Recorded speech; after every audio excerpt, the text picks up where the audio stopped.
I just contacted Capital Region Medical Center. The best count they could give for injuries right now is fewer than 5 from these overnight storms. They said just fewer than 5 and that they are moderate injuries. What's your reaction to this? Obviously a rude awakening for you overnight. Yes, our whole office and staff is completely devastated by the loss and the damage to our prison and to our town. I want to give everyone a quick look down Jefferson Street. This is Jefferson Street headed towards McCarty Street down here. You can see this is completely impassable. You can see the grass brushed aside as if a very strong wind.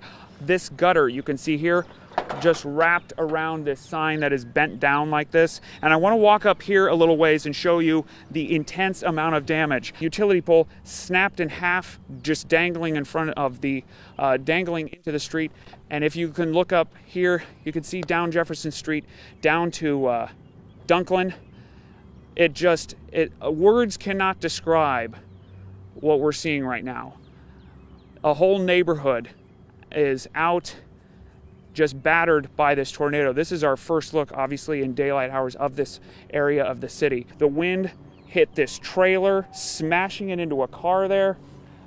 It's indescribable here. I work in Jefferson City every day. I'm here. It just seems like a completely different place right now. You can see some residents just standing in where their upper rooms used to be.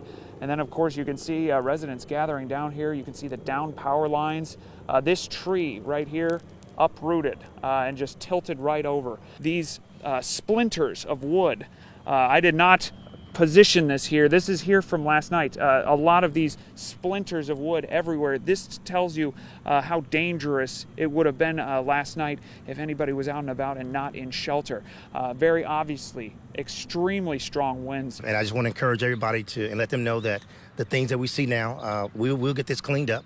These are material things. Those things can be replaced, but a life cannot be replaced. 4 patients with minor injuries have been admitted here due to the overnight storms. We're also hearing they don't have numbers from Capital Region Medical Center. We're working to get those numbers right now. That hospital, I'm told, did sustain some damage. We spoke with City Councilman Carlos Graham earlier, mentioning a lot of history in the downtown Jefferson area that has gotten damaged or destroyed. One such example is the Missouri State Penitentiary.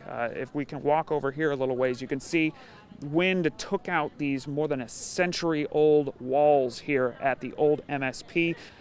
This is an iconic tourist spot, an iconic prison full of Jefferson City history. Of course, right down the street from the Missouri State Capitol. It's as if a prison break were going to happen here. You mentioned a word to me earlier, heartbreaking. Absolutely. I mean, this is our life, and it's just hard for all of us because we love this place. Every single tree basically in the downtown city area here is not pointing the same way it was last night. And then, of course, pan over, and this is what we showed you. We're getting a wider look now. Simonson 9th Grade Center. Probably the heaviest damage sustained to any of the Jefferson City public school buildings. The roof completely torn off. Fortunately, the last day of school was yesterday, so largely the city was done with this building. We want to keep panning over here. If we can walk over here and show you, this is a look over near the Lafayette Street and Highway 50, the interchange here. A car buried by trees and just littered with debris. It's just a pile of debris. It looks like a landfill. Up here, you can see a roof collapsed and a whole second floor of a home destroyed, and helicopters overhead. We pan down here, you can see this building right here. There's bricks, a roof just collapsed down. The masonry just littered across here. And then we're also getting a closer look at this tree. This debris appears to be nearly about to fall onto Highway 50. We are right near the Lafayette Street interchange. Obviously, there are downed power lines here as well. This just kind of gives you a look at what many in Jefferson City are seeing. This is why Jefferson City police have blocked off this area. Talk to us a little bit about the reasoning behind this. Sure. Well, the main reason, of course, is for safety. A lot of those areas you mentioned, it's a really wide area. Well, that's because a really wide area, unfortunately, was affected by the tornado. So we want to make sure that those areas that have power lines down or don't have power yet or haven't been secured are safe.